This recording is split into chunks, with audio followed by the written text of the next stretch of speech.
If you look at what you have in life, you will always have more. If you look at what you don't have in life, you will never have enough.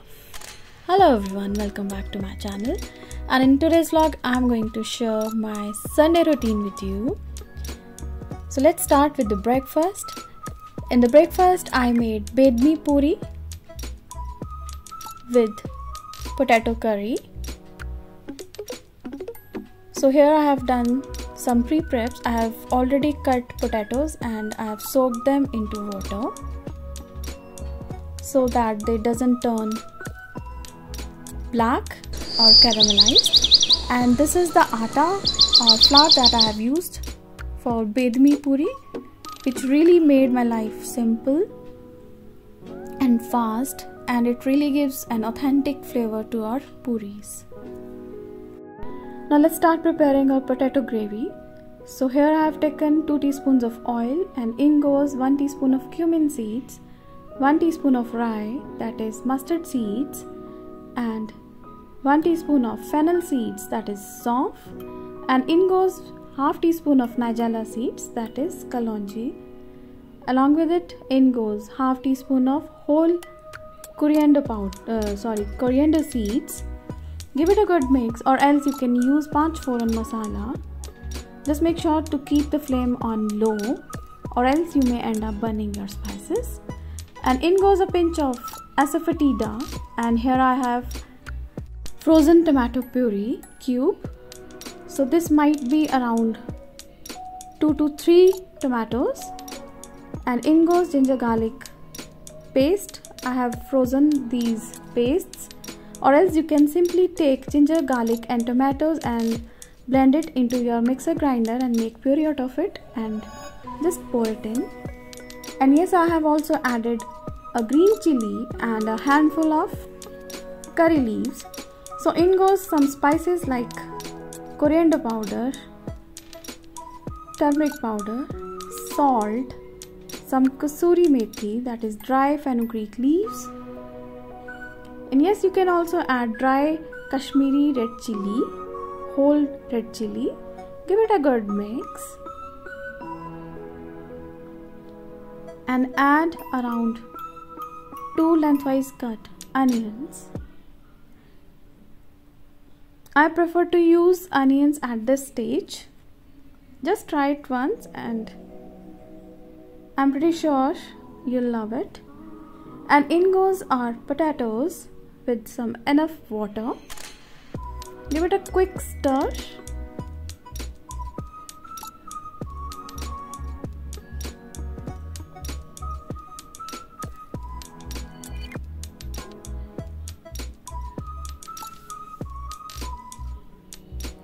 Add water and cover it and let it pressure cook for 4 to 5 whistles. And yes, I forgot to add Kashmiri red chili powder. Now put the lid on and pressure cook it. And on the other hand, here I am preparing my puris. I just followed the instructions given on the pack of this bedmi puri mixture, and I have made small rounds out of it, and I am preparing puris out of it. And believe me guys, it was super yum. You must try it once.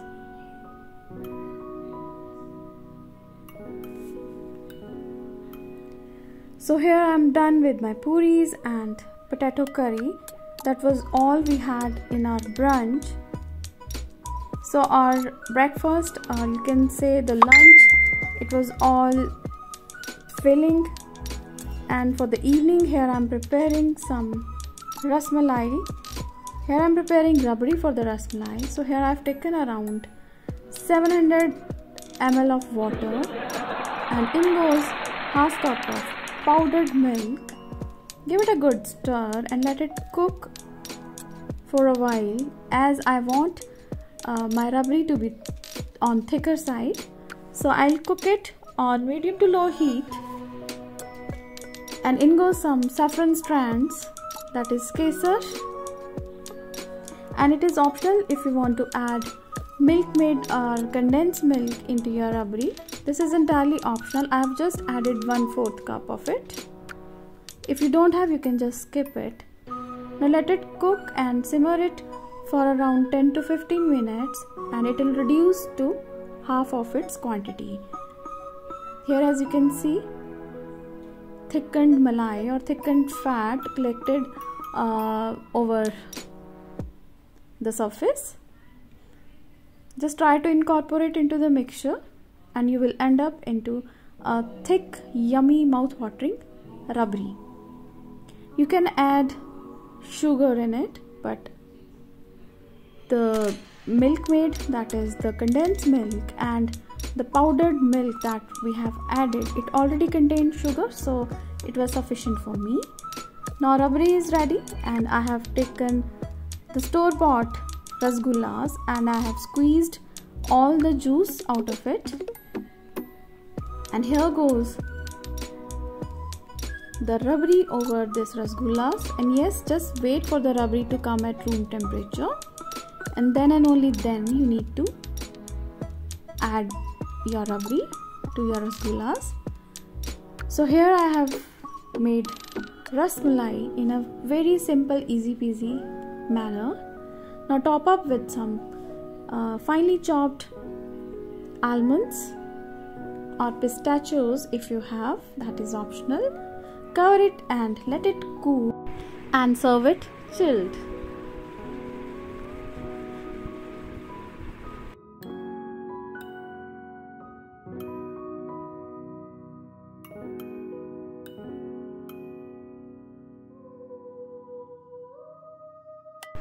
Now let's move on to the dinner.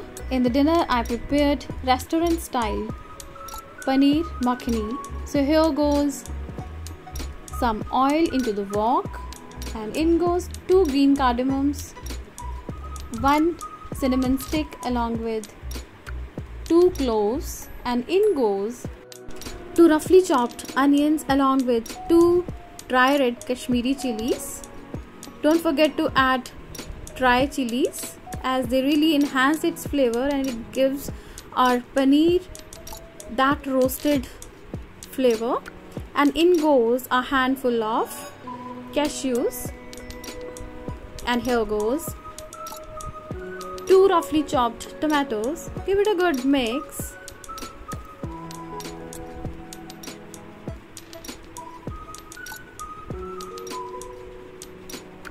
And let it cook with the lid on for around 3 to 4 minutes till you find your tomatoes little mushy and cooked.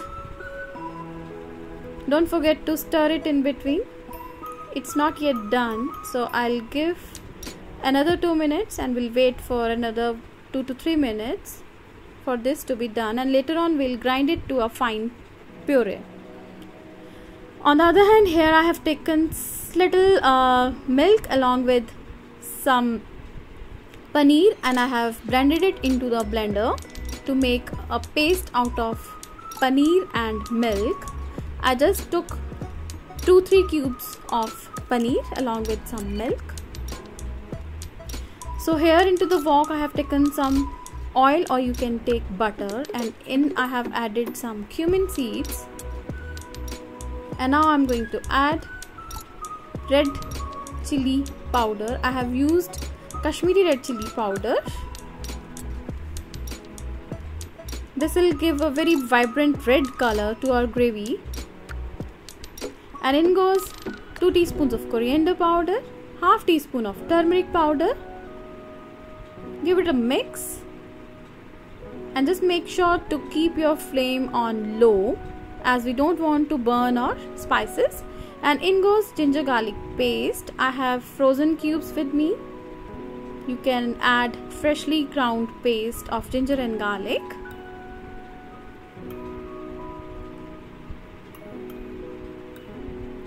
And now we need to cook it till no smell of ginger and garlic is there. Now add the puree of masala that we have cooked earlier, the onion and tomato masala that we prepared and made into a fine paste. So in goes that paste, stir it well and keep the flame between medium to low at this moment, as this mixture tends to stick to the bottom of your wok. So a boil has come, and now I am going to add the seasoning, salt to taste. We have already added the spices. So here I have just added salt. Now let it cook for a while. So our basic mixture or gravy, you can say is done, and now is the perfect time to add our paste that we made out of some paneer and milk. The creamy mixture of paneer and milk will provide us a very smooth textured gravy. Don't forget to add this.